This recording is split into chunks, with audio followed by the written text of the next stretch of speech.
Today's video is about getting an overview of your personal finances. Before we start, I'd just like to add that this is not advice, this is information only. So we're going to get an overview of our personal finances, and this is part of the plan to get early financial independence. Now, it isn't easy getting an overview of your personal finances from my experience. It isn't easy going through them bank statements. And this is probably because I was very poor at personal finance. And this was especially the case between 2008 and 2018. I was absolutely rubbish with personal finances, and it led to anxiety. I earned good money during this period, but I spent good money during this period. And I was always whinging about money, always whinging to my wife, where does our money go, trying to work out where it went on spreadsheets. But I didn't ever check the bank statements. I was probably scared to be honest, because I knew my money was that bad. I knew how bad I was with money. And this is what I want you to avoid. All it done for me was brought anxiety. Not having an overview of my personal finances, not understanding my personal finances led to anxiety. Like I say, it led to me whinging about money. Whinging constantly, where does our money go? Don't let this be you. Get an overview of your personal finances. Check your bank statements. Know what money's coming in and what money's going out. And then you can decide what to cut. Make some brutal decisions. Make some cuts. Cut the Sky bill. Remove the Sky bill. That'll save you a good £100 a month. Now, once you've made necessary cuts, you can start spending less than you earn and investing the rest. You can start thinking about investing. But before you do that, before you start investing, I would build up a cash buffer.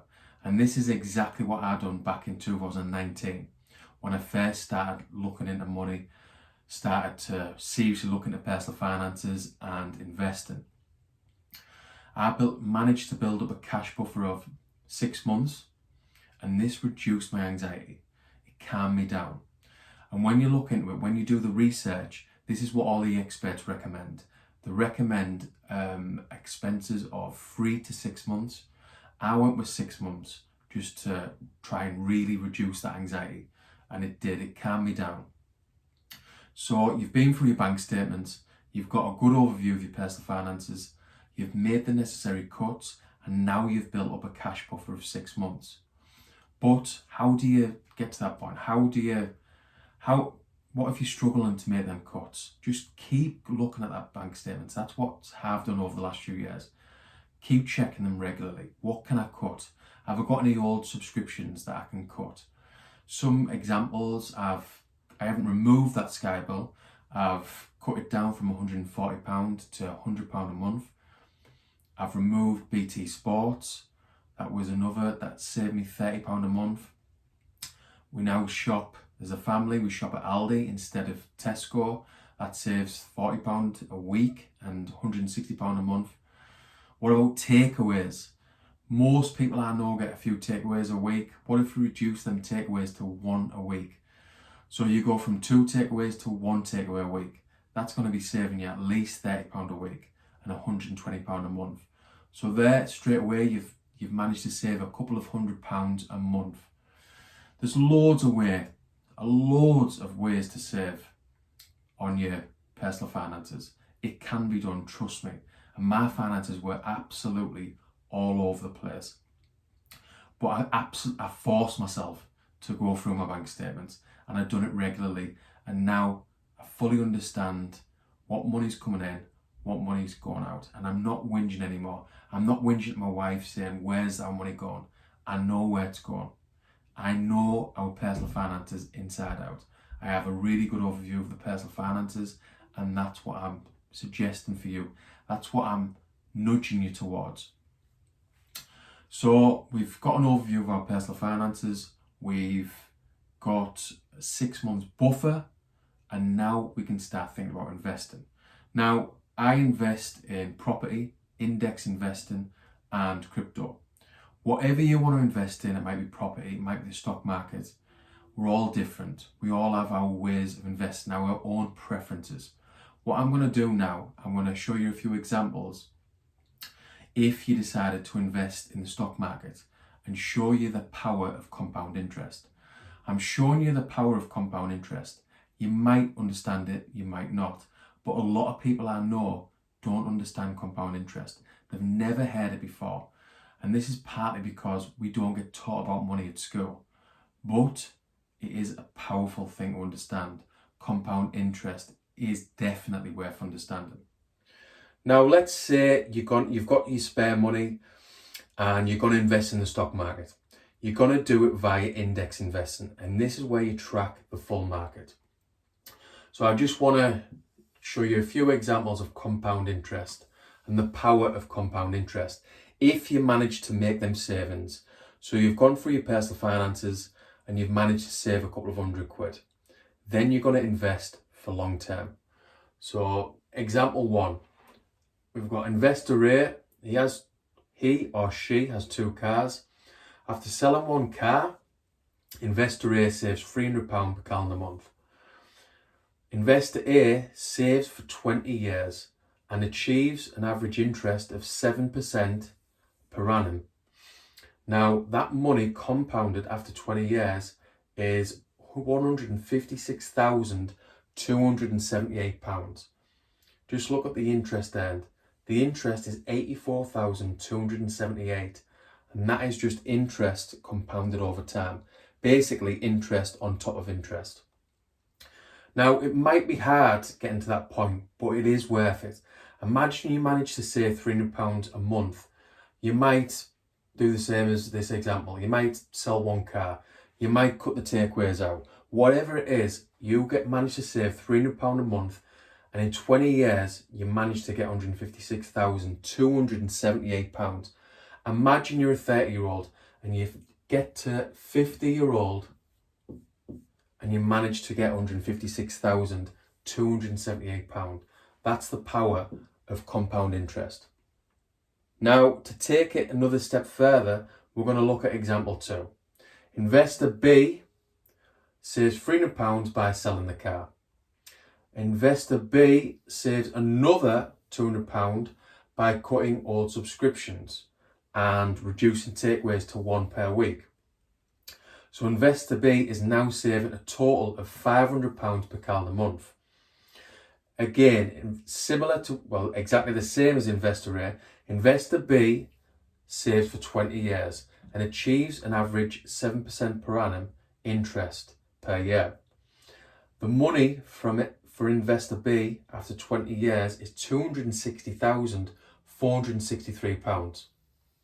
And the total interest earned is £140,463. Again, that interest earned is because of compound interest, the power of compound interest.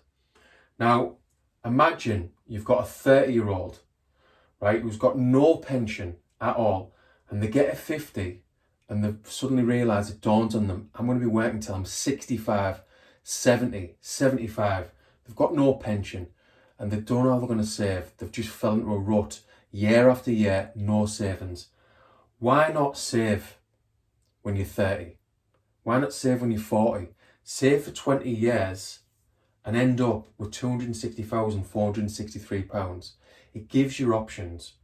Now, I just want to touch on this 7%.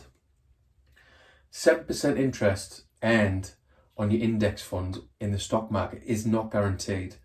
But when you read books by the likes of Tony Robbins, John Bogle, Warren Buffett, you realise that 7% is achievable. This is based on historical data. Obviously no guarantees, but I'm confident after reading over 150 books on personal finance, money, business, investing, that 7% is easily achievable. Now, I'm not factoring in inflation. I'm going to be talking about that in later videos. These 2 examples are just to show you the power of compound interest. Now, I've just shown you 2 examples to demonstrate the power of compound interest. And that's going to be shown in later videos when we get further into investing. But for now, I just want to touch on financial independence. What is financial independence? Financial independence is when your income is covered by your assets. So I've been talking about it in this video. You've got an overview of your personal finances. You know what money you need per month.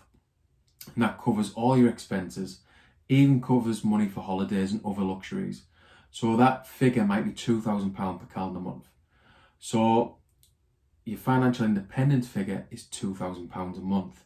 Now, once you get financially independent, that money will come from your assets. It'll come from interest earned from your index funds, for example, or it might come from your property. You might have a target financial independence figure of 4,000. It might be 10,000. Now, at the moment, my target figure is £4,000 per calendar month, or £48,000 per annum. And my intention is to get 20 properties over the next 5 or 6 years. And I know that I can achieve £200 per property profit. So that is 20 times 200 is 4,000. £4,000 a month, again, is £48,000 per annum. Don't worry too much about my figures. We've all got our own figures. It might be 1,500, 2,000, 4,000, might even be £10,000 a month, which is your financial independence figure. Now, for me, financial independence is doing more of what I love with the people I love. It's living life on my terms. It's waking up on a Monday morning and being happy, being about as happy as I would be on a Friday afternoon, and not just living for the weekend. I've spent years and years just living for the weekend. And why not live for every day? That's what I believe financial independence will do for me. That's why I've become a little bit obsessed about financial independence. But there is a caveat. Well, it has been for me anyway. If you get too obsessed with your goals, if you get too obsessed with financial independence, you can miss what's going on around you. And that is what has happened to me in the past. I've pushed and pushed for my goals, pushing towards financial independence, and I'm not living in the moment. But luckily, I do get reminded that I'm doing that I'm being too obsessive from my wife. And I do live in the moment, because after all, it's all about balance. So yeah, I just wanted to finish the video by talking about financial independence, because all of these videos are about getting early financial independence, about getting control of your personal finances, like we've been talking about in today's video, getting an overview of your personal finances, getting a cash buffer, then investing. Investing your way towards financial independence. Now, if you're getting value from the content, please like and subscribe to this channel. Help me get the content out there. Hopefully you can see that I'm trying to help absolute beginners with their personal finances and then with their investing. So yeah, hit the like and subscribe.